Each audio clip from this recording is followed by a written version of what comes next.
Guys, welcome back to my channel in my blog. আশা করি তোমরা সবাই খুব ভালো আছো, আমিও খুব ভালো আছি। তো আজকে হচ্ছে মা আসবে, তো মায়ের জন্য এখন একটু পাস্তা করব।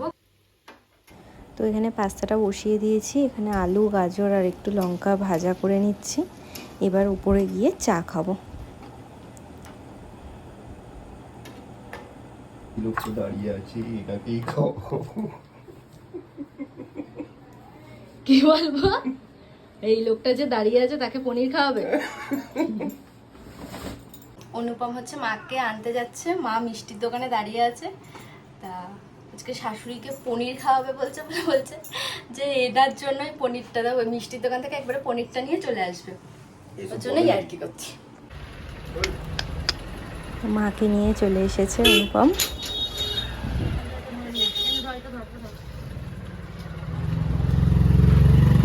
আসো, চলো।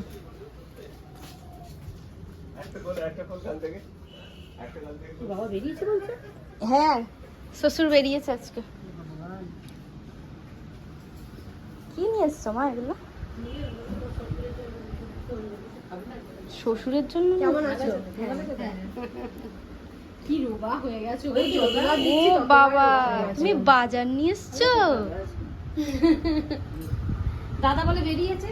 হ্যাঁ দাদা আর কতদিন বসে জজমানটা আবার হাঁপিয়ে আবার এই যে বেড়ালের জন্য গাড়িটা পেতে দিয়েছি নিয়ে দিলে ভেতরে ঢুকে যাবে বুঝতেই পারবে না ওই জন্য আমি ব্লগ করে মিষ্টিটা আলাদা করে তুলে দাও। এখানে পনির বসিয়ে দিয়েছি, প্রায় কমপ্লিট রান্না। আজকে রান্না হয়েছে শাক ভাজা, তারপরে বাটা মাছের ঝাল, ভাত, আর এই যে পনির হচ্ছে, আর তারপরে হয়েছে ডাঁটা আলু পোস্ত। এই হয়েছে আমাদের আজকে রান্না।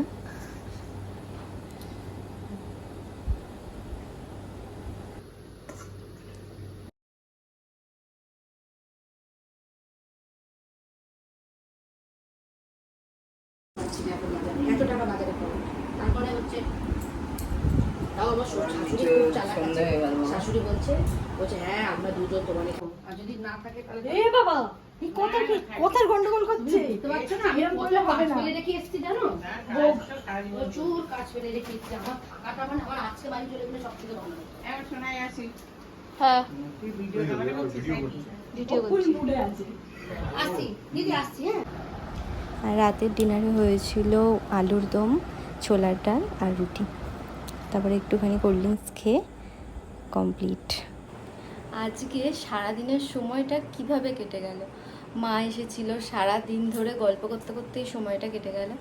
তো মা এখন গেল হচ্ছে মামার বাড়ি, মানে আমার শ্বশুর বাড়ির থেকে আমার মামার বাড়ি খুব একটা দূরে নয়।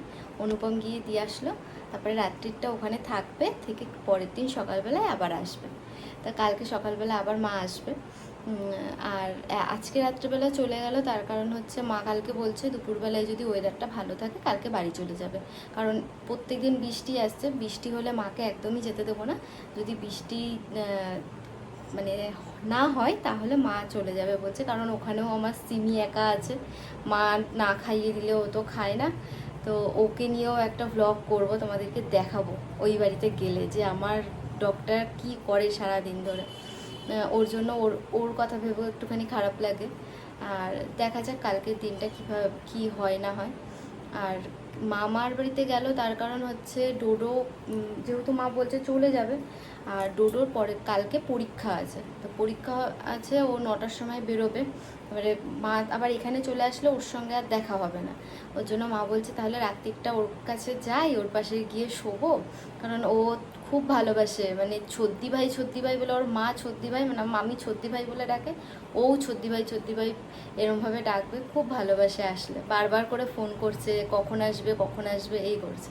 তো মা বললো তাহলে সারাদিন তো এখানে থাকলাম, তাহলে আবার ডোডোর কাছে যাই একটুখানি, পরের দিন সকালবেলা আবার আসবো। তো ওই করে মা চলে গেল, দেখা যাক কালকে কখন আবার আসে। আর আজকে সারাদিনের ব্লগটা তোমাদের কেমন লাগলো আমাকে জানাবে। আর যদি ভালো লেগে থাকে তাহলে একটা লাইক করে দিও, শেয়ার করো, আর একটা সাবস্ক্রাইব করে দিও আমার চ্যানেল ইন মাই ব্লগ। তো সবাই ভালো থেকো, সুস্থ থেকো, দেখা হচ্ছে আবার পরের ভিডিওতে। Tata, good night.